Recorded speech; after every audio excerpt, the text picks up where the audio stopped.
gonna wait for the dogs to go outside. Hey everybody, welcome back to my channel. Today I'm going to be taking you guys through the top 5 book tropes that I absolutely cannot stand. These are book tropes that where if I am book shopping and I read the synopsis at the back of a book and I can detect any one of these book tropes, there is a really good chance, I'd say about an 85% chance, that I will not purchase this book or read the book, period. So now let me just clarify that this does not mean that I will never ever read a book that does not contain one of these tropes, or that I automatically hate every single book that has one of these tropes. It's just that if the main focus of the book is one of these 5 tropes, there's a good chance I won't even give it a chance, or that if I have given it a chance, I've really just not liked it in the past. So if you would like to hear about my top 5 least favorite book tropes. Okay, so before we get started, I'm going to do the same disclaimer that I do in every single one of my videos, and that is, if you hear my Great Dane whining or crying upstairs, she's not hurt, dying, or empty buzz. She's absolutely fine. She's just traumatic, but here on this channel, we deal with it. That is such a mouthful. Okay, so I want to jump right into it. And as I said at the beginning of the video, please don't think that I will never read a book that has one of these tropes in it. It's just tropes that heavily deter me from picking up a book if I can detect that that's like, that one of these is like the main focus of the book. So I just want to make that as clear as I possibly can, okay? So, and I have them all written down in my brand new happy planner, which I am thoroughly enjoying. Okay, so the first book trope that I really don't like, which, to be fair, it's not even really a trope, it's more of an entire genre, and that is straight up romance books. I don't know why, especially adult romance, I just don't mix well with it. I don't know what it is. I think because a lot of the times, at least the adult romance that I've gone to pick up, the age group is so far from my own. I just like, I can't really relate, and that sounds horrible because I read YA, which also kind of has a differing age group, but something about romance, just I find them to be over sexualized, 50 Shades of Grey being a prime example, or just like oddly unrealistic for like a romantic relationship. It doesn't gel well with me. Mind you, I have been known to enjoy what's that book, After? I do thoroughly enjoy that book, which is an adult romance, but the age group of the characters in After, I believe it takes place during the main character's first year of college or university. It's still probably not the best representation for adult romance, but that is one that I did enjoy. So there are some exceptions to these rules, as I was saying earlier, but just overall I find it, like I said, either unrelatable, over sexualized, or just very unrealistic. Like the story themselves, I don't get it, how you can make an entire story based around a romance. I don't know, it's not, I guess that's why people call them like fluffy or light reads, because there's generally not that much substance to it. I could be completely wrong, but from the research that I've done and from listening to other booktubers review certain adult romance books, or just romance books in general, they're generally classified as like light fluffy reads, which is, there's nothing wrong with that, but just not really geared to my reading taste. So it's generally a trope slash genre that I avoid. I don't really like it, so sorry. The next book trope, my second book trope that I really don't like, is the enemies to lovers book trope, and that's been very popular lately. Now again, this is a trope that you can do very well or very poorly. An example of it being done well would be Serpent and Dove.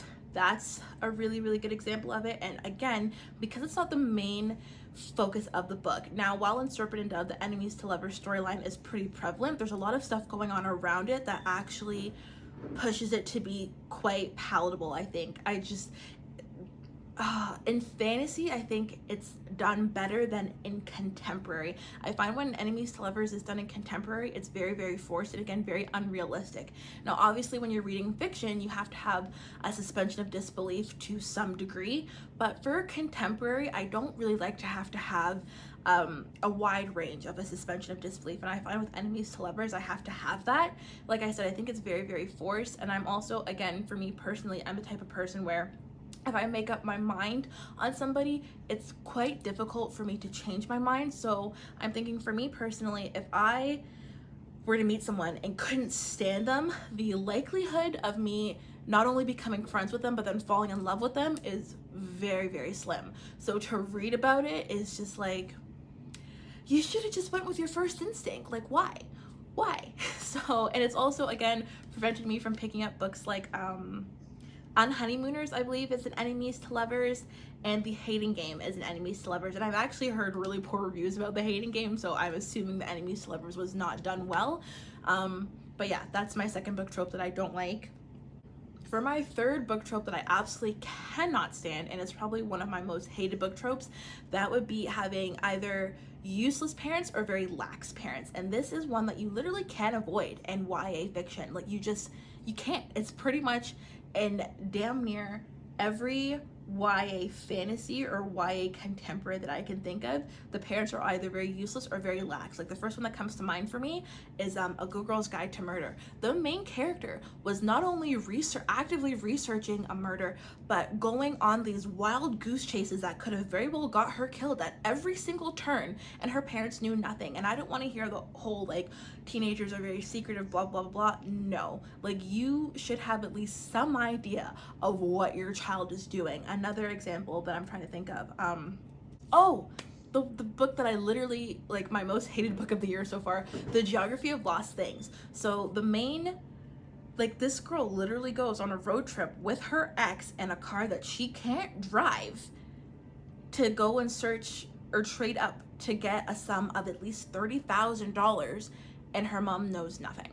Literally nothing. I don't even think her mom calls to check in at any point. And I'm just like what? Like, how? Just how is this even possible? Like, the list literally goes on and on. I'm trying to think of more where, like, the parents are just so lax. It's very, very common in YA contemporary to have lax parents that just kind of let you go out and come home at 3 a.m. and just don't really seem to mind or don't really seem to care. And I can't really wrap my head around that. And I guess I understand to a certain point where if they didn't have lax parents or useless parents, the story wouldn't get very far because there'd be actual legitimate boundaries set. But at the same time, I feel like it's such a poor example for parental guidance that I don't understand it. Or even worse, it's the parents will be absolutely useless or lax or have no knowledge of what's going on until the very end of the book, and then come out with, like, these profound words of wisdom that help the character figure it out. And I'm just thinking, if you had been there at the beginning of the book, you could have saved your child so much heartache. So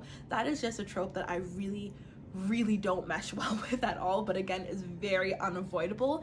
I think that's why I actively strive to find books that have some sort of parental relation with their child that's actually, like, worthy of reading about. I think my favorite one that I've read this year so far would be Wreck by Kristen Crone Mills. Oh my gosh, I remembered it. That is, like, such a beautiful example of a father-daughter relationship, and it's also very sad and very tragic, but at least the parent is present and actively supports their child and knows what's going on with their child even while going through so much heartache. Second Chance Summer is a really good one as well by Morgan Manson, that actually shows parental relationships. But for the vast majority, I don't know why it's such a popular trope to have parents that are lax and have no idea what's going on. I don't like that. I don't like that at all. So that was a very, very long rant, but it's just, it makes me twitch on the inside. My fourth trope that I don't like, and I think is pretty widely respected, that majority of us don't like or don't mesh well with it, and that is the token diversity trope.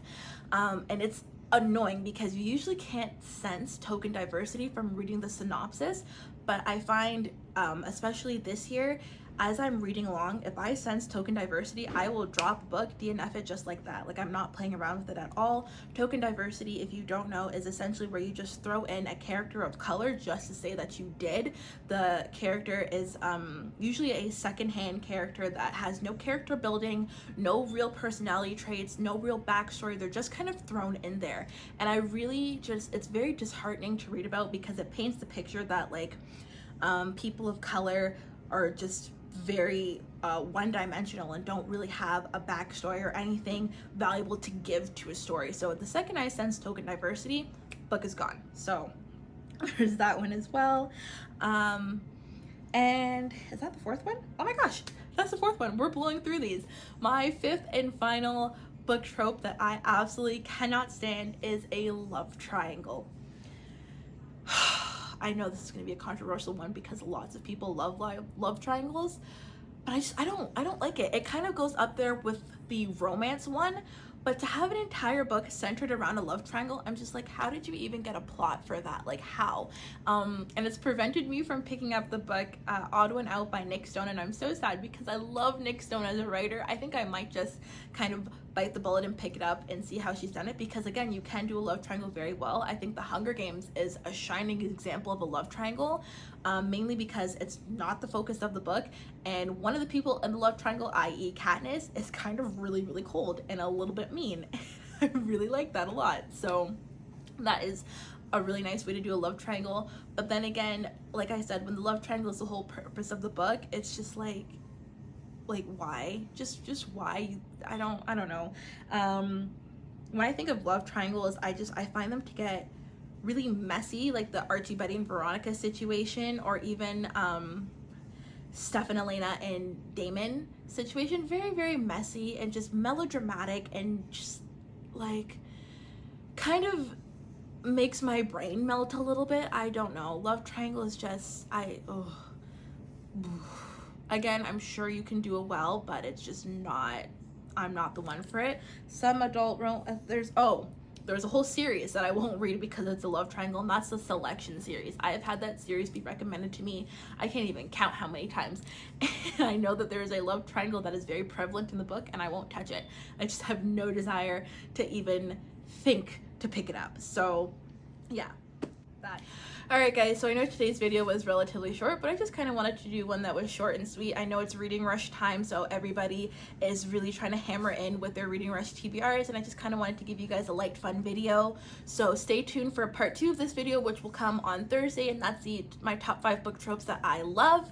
So stay tuned for that video. In the meantime, good luck with your reading rush. I hope you guys are absolutely killing your TBRs, and I will see you in the next one. Before you go, please make sure to comment, like, and subscribe. Let me know down below what is a book trope that you can't stand, and I will see you guys in the next one. Bye.